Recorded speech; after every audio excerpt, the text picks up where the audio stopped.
Halo semuanya, selamat datang kembali di video analisa harian XAUUSD bersama Amandana. Ini adalah analisa harian XAUUSD pada hari ini, tanggal 2 Agustus 2024 hari Jumat, dan ini adalah hari penting setelah FOMC, yaitu adalah NFP ataupun non-farm payroll. Seperti biasa, jika kalian semua suka dengan videonya, jangan lupa like dulu videonya, subscribe bagi belum subscribe, hidupkan lonceng, dan di-share. Oke. Sekarang bagaimana? Apakah ini XAUUSD bakal bisa ngebuat all time high baru atau enggak? Wah, let's see ya. Tapi sebelum itu, untuk data kemarin dari segi tingkat pengangguran mingguan ternyata naik dari 235.000 ke 249.000. Kemudian ISM Manufacturing PMI-nya juga turun, yaitu dari 48,5 ke 46. Itu besar sekali sih penurunannya ya. Tapi kalau dilihat lebih detailnya, itu kemarin dropnya itu gara-gara new order dan juga backlognya itu berkurang, production dan juga employmentnya berkurang, supplier pengirimannya melambat, kemudian raw material ataupun bahan mentah, cadangan bahan mentah itu terlalu rendah, kemudian harganya itu terlalu tinggi ya, ekspor dan impor.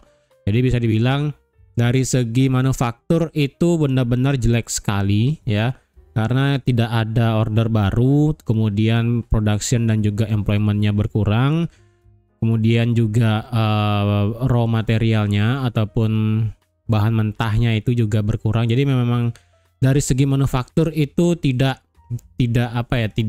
memungkinkan market manufaktur tuh bisa pulih dengan kondisi suku bunga masih cukup tinggi ini ya. Tapi nggak tahu nanti ke depannya. Tapi so far ini kalau dilihat dari XAUUSD ya, ini kan kemarin marketnya lompat ya pada saat news itu ya. Tapi sekali lagi karena market XAUUSD masih ketahan ya di 1272 Fibo-nya, jadi yang saya tarik dari sini kemarin ya kan, dari sini sampai sini ini marketnya masih ketahan di 1272 Fibo. Dan marketnya juga tidak close di atas resisten yang saya kotakkan kemarin ya. Saya kotakkan kemarin ini juga tidak bisa close di atas 2453. Ini marketnya memang benar-benar menanti hari ini sepertinya ya. Biasa penyakit XAUUSD kalau menjelang news ini biasanya bergeraknya rada-rada sideways biasanya. Ya, biasanya sih rada-rada bakal sideways, tapi kalau dilihat ini wah, sideways-nya cukup lebar sih, dari 2453 sampai 2430. Tapi sebelum itu ada nggak kemarin yang sempat ambil posisi sell seperti yang saya bilang kemarin. Jika ada yang ingin sell, kalian bisa sell di bawah 2444 ya kan. Di bawah 2444 kalian bisa nge-sell di sini dengan target cukup sampai di 2435, 2434. Kemudian nanti kalau kalian ingin ambil posisi buy juga bisa. Karena market di time frame M15 saya bilang ini kan ada satu area demand-nya. Ya, ini ada satu area demand. Kalau kalian ambil buy di sini juga it's okay, no problem. Dan ini kalau ada yang nge-buy juga di sini, itu kemarin juga kalian sudah profit ya. Jadi dua kali profitnya di bawah 2444 kalian profit, kemudian mantul lagi di 2432 kalian profit lagi, dua kali profitnya kemarin. Walaupun secara news ini marketnya lonjak naik sampai 2462. Tapi sebelum itu marketnya turun lagi ya, seperti biasa penyakit XAUUSD kemungkinan bakal sideways sih, dari 2453 sampai 2430.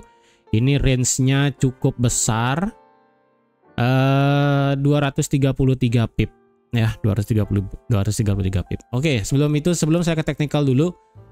Hari ini kita ada NFP ya, yang dimana ini akan menjadi perhatian semua trader hari ini. Jadi harap perhatikan baik-baik hari ini ya, soalnya ini akan benar-benar menjadi hal yang penting. Apakah hari ini akan menjadi momentum XAUUSD akan bisa membuat all time high baru atau tidak? Oke, untuk nanti malam kita prediksikan NFP-nya bersama ya. Jadi jujur untuk NFP di sini saya belum dapat bocoran apapun ya, berapa angkanya yang diperkirakan. Tapi kalau dari hitung-hitungan ya, kita hitung-hitungan dari data yang kemungkinan bisa keluar nanti malam, yaitu dari segi NFP, kemudian tingkat pengangguran ya, ada dua, NFP dan tingkat pengangguran.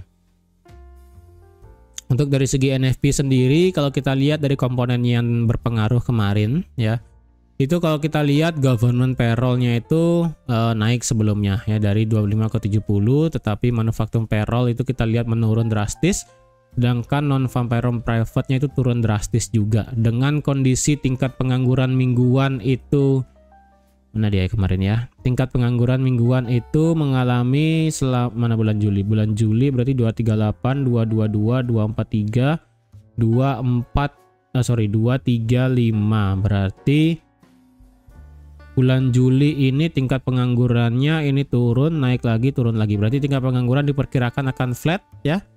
Ketika tingkat pengangguran flat berarti bentar, kita lihat lagi di sini. Participation rate kemarin itu berapa kemarin? Participation rate kemarin 62,5. Oh, sorry, 6 lastnya 62,6. Kemudian jumlah lowongan pekerjaannya itu ke 8184 ya. Kemudian di sini NFP kemarin 206 ya. Oh ya, kemarin NFP 206. Di sini 193, 136 minus 8. Dengan ekspektasi nanti malam adalah sekitaran 175 sampai 190. Kalau yang bisa saya lihat, mana dia lagi ya? Tingkat pengangguran non-farm payroll private di sini juga, non-farm payroll private diperkirakan akan naik, tapi dari segi manufacturing payrolls-nya ini bakal bisa turun sih. Government payroll-nya juga bakal turun. Jadi nanti malam tingkat NFP nanti malam jujur saya prediksi adalah sekitar bentar, sebelum saya prediksi, saya lebih prefer ini nanti malam NFP-nya adalah jelek ya. Jelek dengan kondisi oke, sekarang baru saya catat di sini ya. Di mana saya buat ya, biar nggak hilang. Saya buatnya saya buat di tempat yang berbeda aja lah ya, di DXY. Oh, nggak di sini aja, di lagi satu. Oke, saya buat di sini supaya tidak mempengaruhi analisa harian teknikalnya. Oke, untuk NFP sendiri di sini dengan data yang dilihat ya, yang pertama adalah government payroll, kemudian manufacture payroll, dan juga non-farm payroll, kemudian juga ada participation rate, dan juga non-farm payroll private, karena tidak terlalu ada kenaikan signifikan dan malah ada pengurangan terutama dari segi manufaktur dan juga government. Di sini yang bisa saya kasih adalah sekitar, ini bisa worst case ya. NFP-nya itu sekitar 175 ya, 100 berapa tadi bedanya? Bedanya adalah government payroll di sini 70 ke 40, kemudian manufacture payroll dari minus 8, kemudian non-farm payroll private itu 136 dengan participation rate-nya itu 62,6 ke 62,5.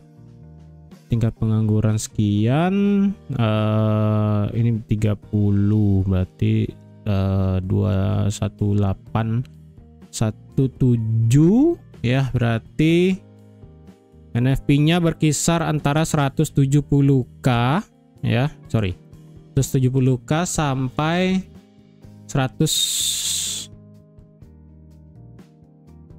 Bentar, dengan government 190, benar, 190. Kemudian tingkat penganggurannya adalah flat di 4,1%. Kemudian apa lagi yang penting ya? Di sini non-farm payroll-nya sudah, tingkat penganggurannya akan bentar. Kemarin data mana dia ya? Continuing jobless claim-nya gimana? Continuing jobless claim-nya naik. Oke, ternyata naik ya. Berarti selama bulan Juli itu Di sini 1,8, 1,86, 84, 88, 85, 86, 84, 88. Mana dia? Ya 4. Nah, tingkat pengangguran tadi. Tingkat pengangguran worst case-nya adalah 4,1, 4,2 sih. 4,1, 4,2 lah ya. Saya pakai range aja. Kemudian tingkat apalagi tadi yang biasa dipakai ya. Tingkat pendapatan rata-rata per jam di sini yang bulanan lah, saya lihat bulanan aja. Ini sudah selesai.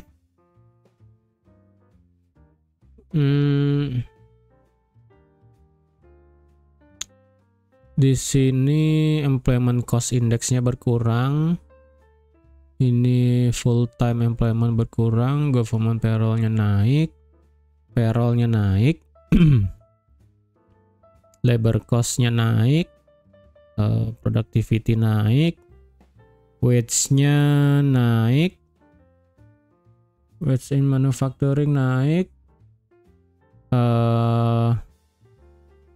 Untuk tingkat pendapatan rata-rata per jam sih di sini saya expect-kan naik sih ya.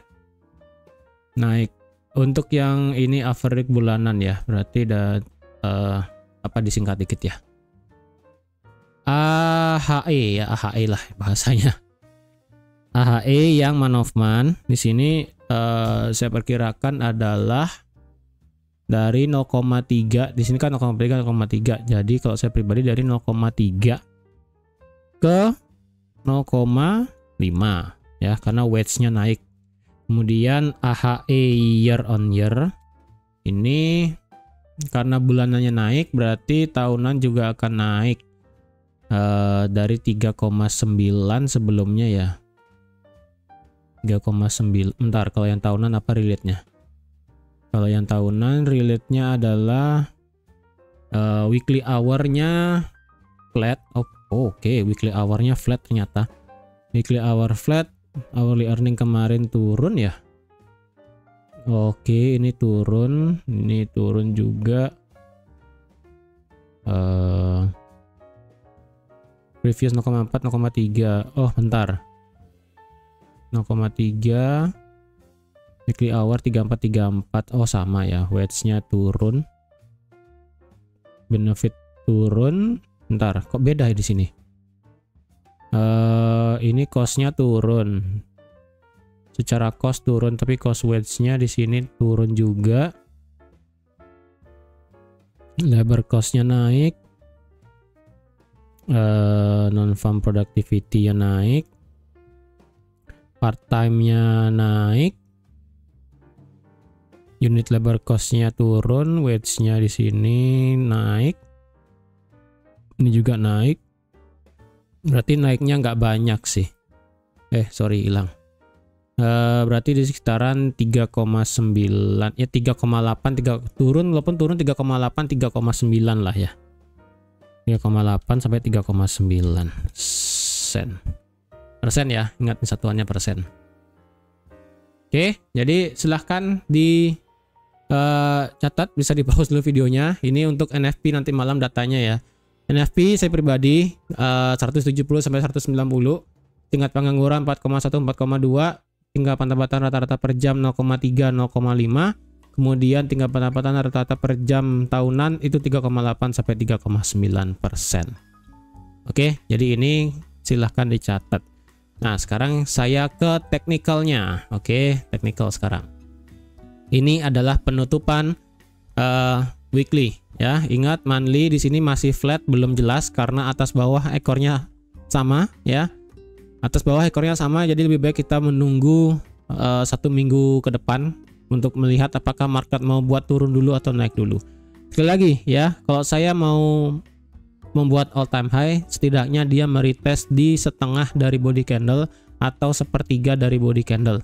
Udah, itu syaratnya. Ya, sisanya Ya kalau dia turun dulu lebih baik ya, turun dulu 1 minggu 2 minggu pertama turun, kemudian di minggu-minggu terakhir 2 minggu sebelum penutupan Agustus dia naik, itu enak, kita bisa buat all time high. Atau enggak 1 minggu pertama dia turun dulu kemudian lanjut naik, itu juga enak. Sekarang di weekly ya, di weekly sekarang ini potensialnya adalah membuat bullish engulfing ya, potensinya membuat bullish engulfing, tetapi ingat di sini kita ada yang namanya area resistance yang sudah saya berulang kali kasih tahu ya.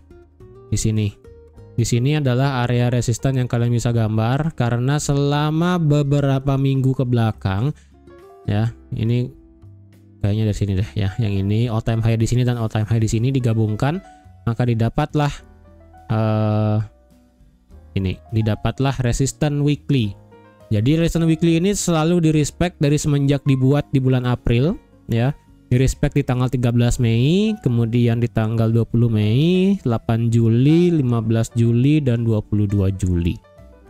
Walaupun ini potensialnya membuat bullish engulfing, kita akan lihat close-nya di mana. Jika close-nya itu merespect area resistance, maka kecenderungannya marketnya itu akan bisa ngedrop dulu ya, marketnya ngedrop dulu, nanti lanjut bisa naik. Tapi kalau misalnya market break, benar-benar break di atas kotak ini ya, berarti harus di atas 2431, yang dimana berarti bullish engulfingnya juga itu melebihi high di high di minggu tanggal 22 Juli 2024. Dengan demikian, walaupun tidak melebihi sampai all time high di 2483, at least itu sudah menjadi trigger bahwa secara weekly dia breakout resistance, dan juga secara weekly dia close di atas high di minggu lalu, dan secara weekly juga ditutup dengan bullish engulfing. Maka potensialnya ini market akan bisa membuat all time high baru, yang dimana kecenderungannya berarti market membuat higher high yang baru. Jadi di sini adalah tetap ya, di sini adalah mana di sini nggak kelihatan di weekly ya, tapi di sini low high low high, ini potensial bisa higher low. Jika ini memang benar menjadi bullish engulfing dan break di atas, maka potensial bisa menjadi higher high baru, kemungkinan sampai 2550 ya, 2550 kemungkinan bisa sampai sana.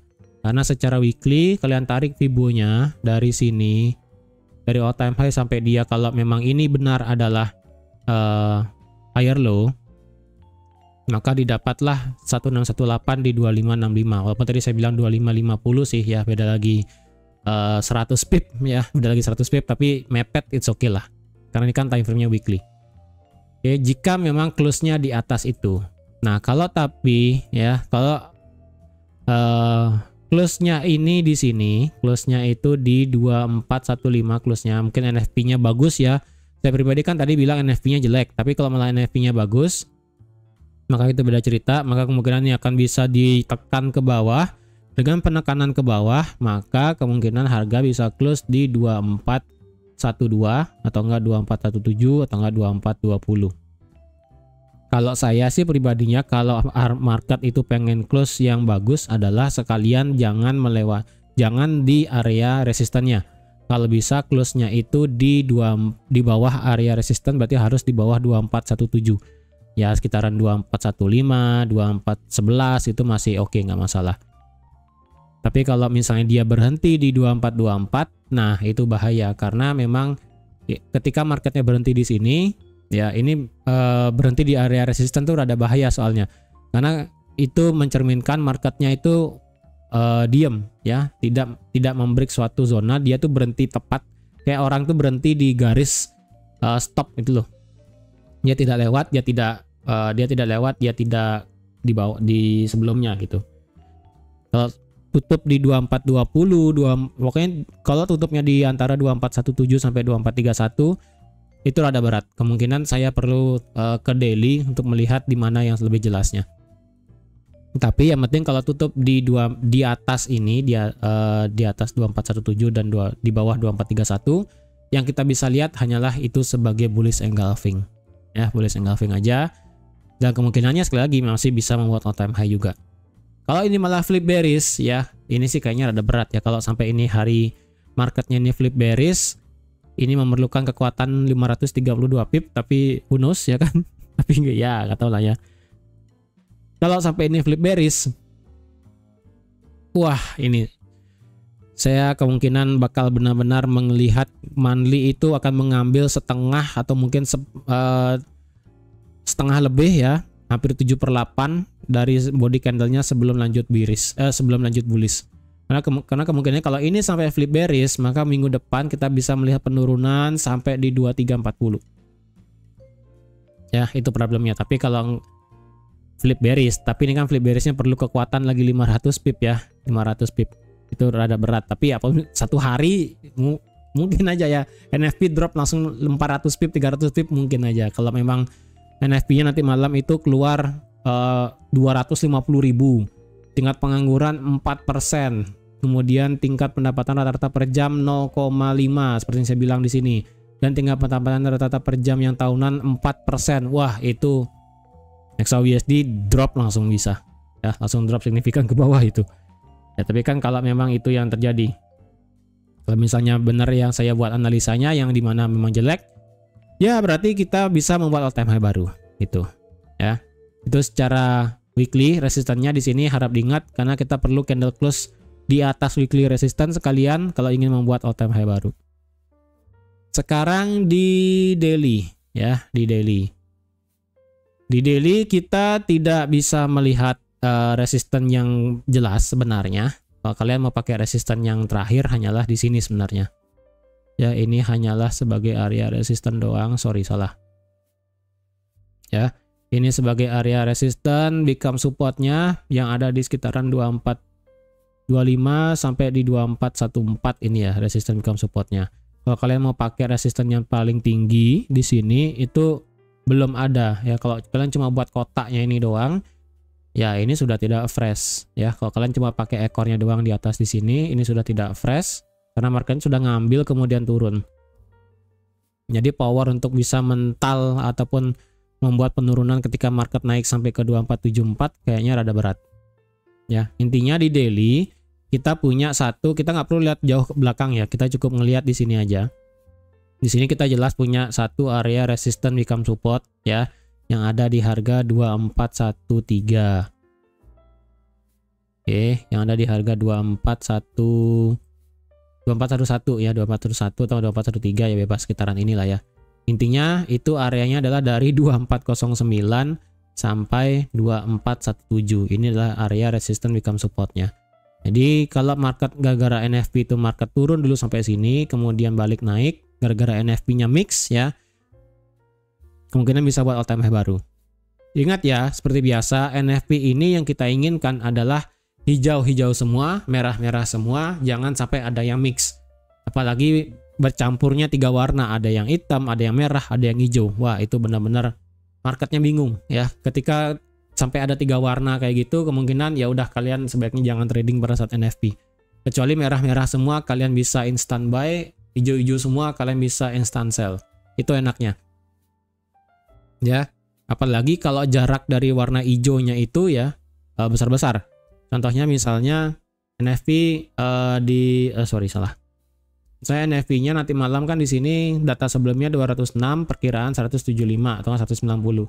Keluarnya 230 misalnya. Itu kan jauh sekali, jomplang sekali. Kemudian tingkat pengangguran 3,9%, itu juga jauh sekali. Itu udah kalian instant sell nggak masalah, itu loh. Kalau misalnya dari sini 206 keluarnya 190 dan nanti malam keluarnya 200.000 atau enggak 195 gitu kan, yang jaraknya kecil sekali, ya kalian bisa instant buy, cuman nggak bisa berharap banyak, gitu aja sih ya. Nggak bisa berharap banyak karena perlu juga kita lihat berapa angka yang keluar. Walaupun itu hasilnya hijau atau merah, kita juga perlu lihat itu angkanya apakah terlalu jauh atau mepet ya. Kalau jauh enak, kalau mepet itu yang rada-rada berat dikit kalau di tradingin ya. Ini untuk di daily support, resistance become support ada di sini tetap ya, di 2417 sampai 2409. Dan resistance paling atas adalah kita bisa pakai candle close yang ada candle close yang ada di harga 2468. Jadi kalau candle daily hari ini close di atas 2468 gara-gara NFP yang buruk, ya udah itu kita bisa membuat all time high baru nanti. Kemungkinan ya sampai level psikologi ya, sampai ke level 2500. Itu ya, itu dari segi time frame daily. Dan kalau kita lihat dari segi time frame H4 sekarang, H4 ini marketnya nggak kemana-mana ya. Sekali lagi kita punya support di H4 ya, support H4 itu kita ada di sini, jelas banget kita bisa pakai. Yang ada di sini ya, yang ada di 2420. Ini saya pakai 2420 aja lah ya. 2420. Ini kalau kalian lihat ini H4 2420 tuh enak banget ya. Ini resisten become support. Ini bergerak di bawah, kemudian ini satu fake out, ini bergerak di sini. Rally base rally-nya sebelum dia lari ya kan. Secara H4 kita jelas banget punya di sini, dan secara H4 juga kita punya satu resisten di sini. Oke, jelas.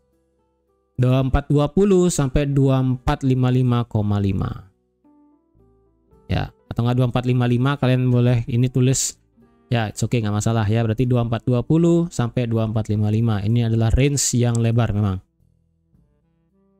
Melewati 2455 sampai mana? Melewati 2455 kita ada lagi satu, yaitu ada di 2468,7. Oke, itu H4-nya. Kalau di bawah 2420 bagaimana? Di bawah 2420 yang paling jauh adalah bisa sampai di level 2400 sih.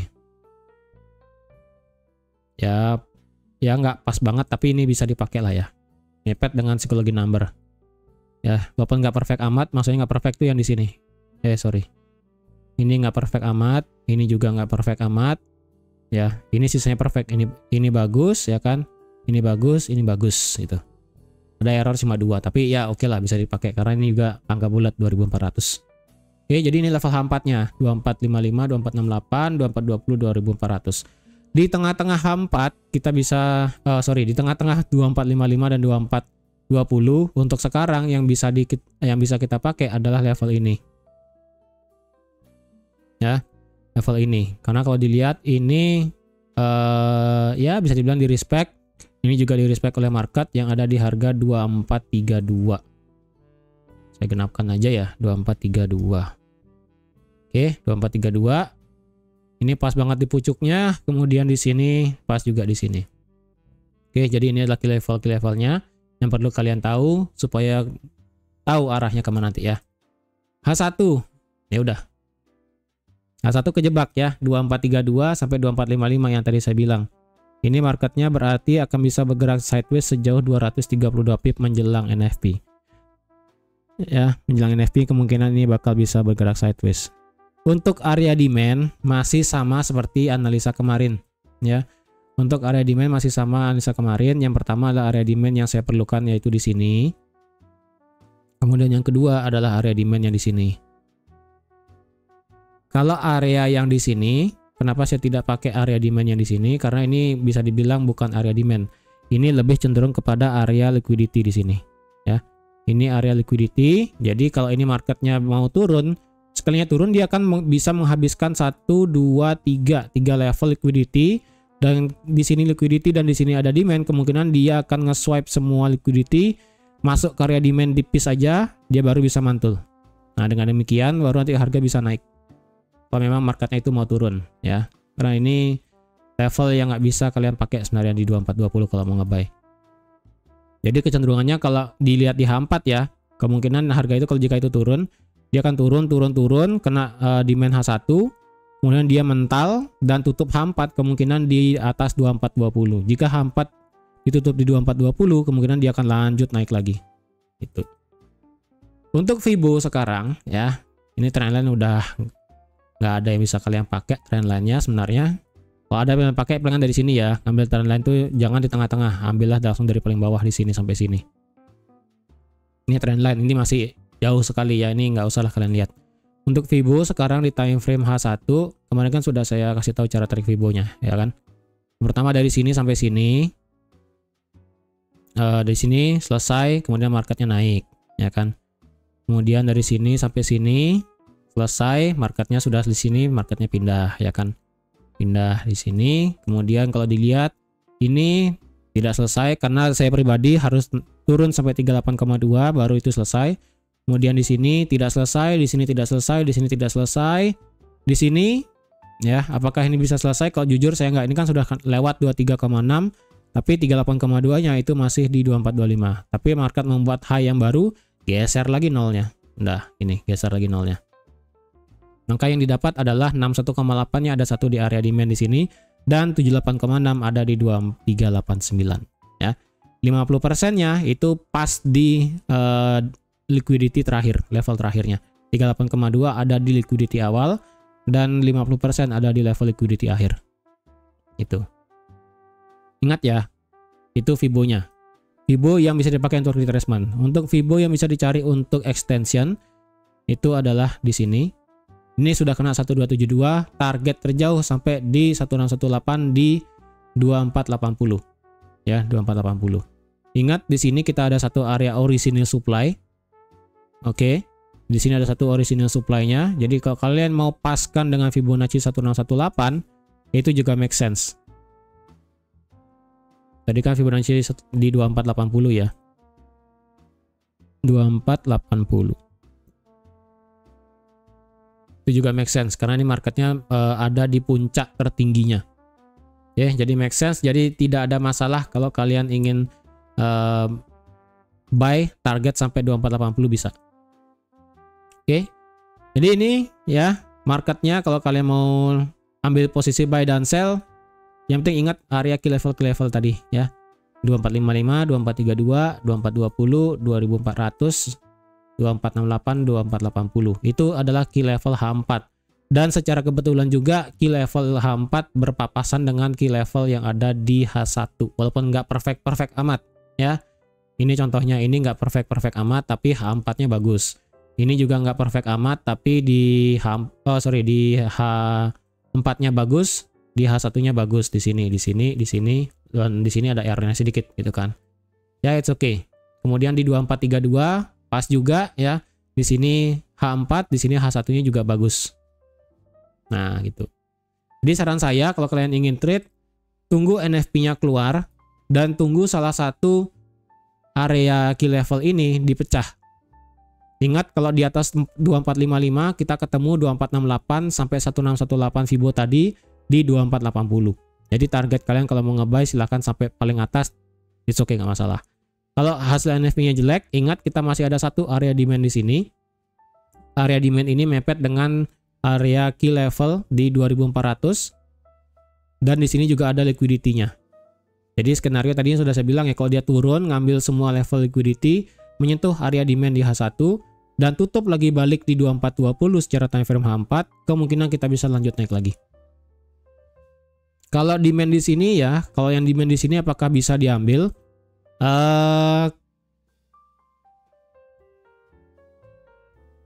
Apakah demand ini bisa diambil? Jujur, kalau bisa secara teori bisa. Karena apa? Karena ini sudah diambil high-nya. Ini high sudah diambil, dia sudah membuat high lebih tinggi. Problemnya ini adalah marketnya bergerak sideways. Itu aja sih problemnya ya.